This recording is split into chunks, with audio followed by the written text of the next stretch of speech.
नमस्कार, मैं हूँ रुचि शर्मा। वेब3 की तमाम बड़ी खबरें लेकर हाजिर हैं हम। Japan based financial service company SBI holding ने XRP लेजर पर एक नॉन फंजिबल टोकन सर्विस जारी करने की योजना की घोषणा की है। कल एक अनाउंसमेंट के अनुसार एक्सपो 2025 डिजिटल वॉलेट NFT नामक डिजिटल कलेक्टिबल को SBI VC ट्रेड और NFT बिजनेस संचालित करने वाले वेंचर SBI NFT द्वारा जॉइंटली इशू किया जाएगा, जबकि SBI NFT जारी करेगा। डिजिटल कलेक्टिबल को SBI VC ट्रेड द्वारा विकसित एक डेडिकेटेड वेबसाइट पर देखा जा सकता है। विशेष रूप से मायाकून ये उस सर्विस का पार्ट है जिसे SBI holdings upcoming Osaka Kansai expo से NFTs के कलेक्शन के लिए लॉन्च करने की योजना बना रही है। घोषणा के अनुसार सर्विस एक्सपो से पहले मई 2024 में शुरू होगी। इसके अलावा SBI होल्डिंग्स ने कहा कि वह एक्सपो में 28.2 मिलियन विजिटर्स के लिए NFT प्रोजेक्ट उपलब्ध कराएगी। साथ ही फाइनेंशियल जायंट ने खुलासा किया कि मायाकून NFT को ट्रांसफर या रीसोल्ड नहीं किया जा सकता है। SBI होल्डिंग्स ने इस बात पर जोर दिया कि एक्सपो में उपस्थित लोग इवेंट से पहले, उसके दौरान और बाद में अनाउंस्ड मिशन को पूरा करके बोनस NFTs भी प्राप्त कर सकते हैं। बढ़ते हैं अगली खबर की ओर। Non fungible token marketplace magic Eden ने बिटकॉइन X अकाउंट पर ऑफिशियल मैजिक ईडन की घोषणा के अनुसार अपने प्लेटफॉर्म पर BRC20 एसेट की ट्रेडिंग को टेम्पररीली सस्पेंड कर दिया है। सस्पेंशन की डिटेल्स देने वाले पोस्ट के अनुसार मैजिक ईडन ने कहा कि BRC20 ट्रेडिंग तब तक सस्पेंड रहेगी जब तक कि सभी BRC20 एसेट्स पर फुल ऑर्डिनेंस कंसेंसस नहीं बन जाता, जबकि ट्रेडर्स की इनकन्वीनियंस पर ध्यान दिया जाता है। मैजिक ईडन ने कहा कि ट्रेडिंग के अन्य सभी प्रकार उसके प्लेटफॉर्म पर लाइव रहेंगे। BRC20 ऑर्डिनल इंस्क्रिप्शन का उपयोग करता है और एक एक्सपेरिमेंटल टोकन स्टैंडर्ड है।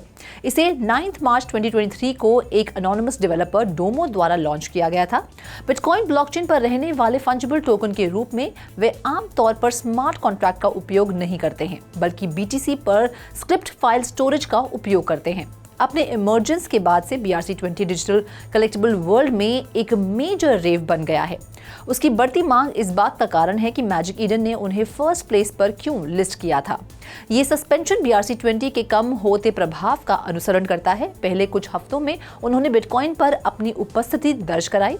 उन्होंने प्रमुख क्रिप्टोकरेंसी की ट्रेडिंग वॉल्यूम को महत्वपूर्ण रूप से प्रभावित किया, जिससे यूजर्स को ये आभास हुआ कि एक बिल्कुल नया एसेट क्लास अस्तित्व में आ गया है।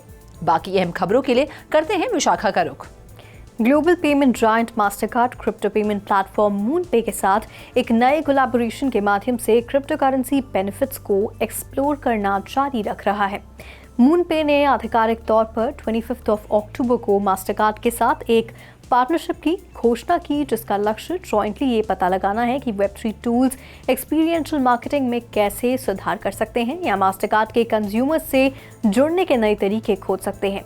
कंपनी ने पूर्व में ट्विटर यानी कि X पर ये रिपोर्ट भी दी कि मूनपे के एंटरप्राइज प्रेसिडेंट कीथ क्रॉसमैन और मास्टरकार्ड के chief marketing and communication officer Raja Rajamannar ने लास वेगस में मनी 2020 में कोलैबोरेशन की घोषणा की।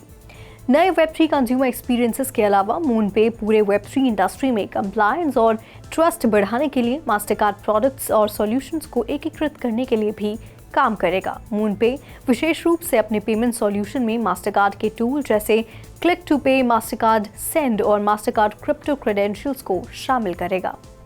बढ़ते हैं अगली खबर की ओर। UVA के डार्डन स्कूल ऑफ बिजनेस में वर्चुअल रियलिटी के लिए एक नए क्षेत्र का परीक्षण कर रहे हैं, जिसका नाम है क्लासरूम।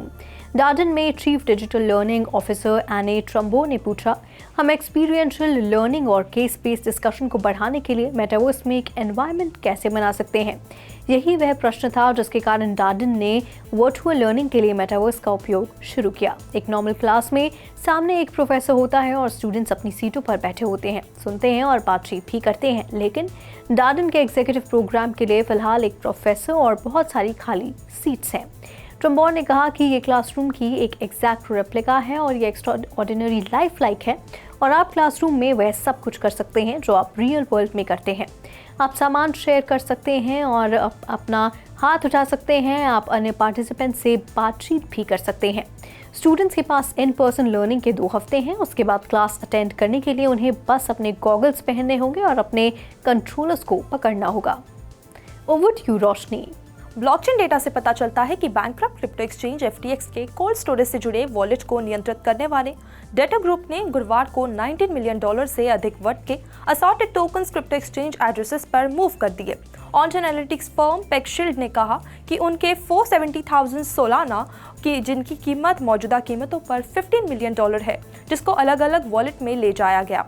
कंपनी ने सेंट्रलाइज क्रिप्टो एक्सचेंजेस का जिक्र करते हुए कहा, इनमें से कुछ फंड बाइनांस जैसे सेंट्रलाइज एक्सचेंज को भेजे गए हैं। Ethereum based FTX linked wallet ने 11,000 कॉम सहित $2.5 मिलियन वर्थ के कई अलग अलग टोकन्स को बाइनांस डिपॉजिट एड्रेस पर ट्रांसफर कर दिया। पेक्सशील्ड ने कहा कि और एक अन्य ने $2.5 मिलियन वर्थ के 1,395 इथर को कॉइनबेस एड्रेस पर ट्रांसफर कर दिया। ऑनचेन एनालिटिक्स फर्म क्रिप्टोक्वांट ने कॉइनडेस्क को एक टेलीग्राम मैसेज में वॉलेट लेबल की पुष्टि की। वॉलेट पर नियंत्रण रखने वाले डेटा ग्रुप ने पिछले कुछ हफ्तों में कई ट्रांजैक्शंस किए हैं। बुधवार को कई ट्रांजैक्शन के टोकन की $8 मिलियन की किश्त बाइनांस में मूव की गई। तो आज के लिए बस इतना ही। ऐसी Web3 से जुड़ी खबरों के लिए देखते रहिए 3.0 TV। ऐसी और ज़्यादा अपडेट्स के लिए हमारी वेबसाइट www.3versetv.io पर लॉग ऑन करें या फिर स्कैन करें QR कोड। Thank you.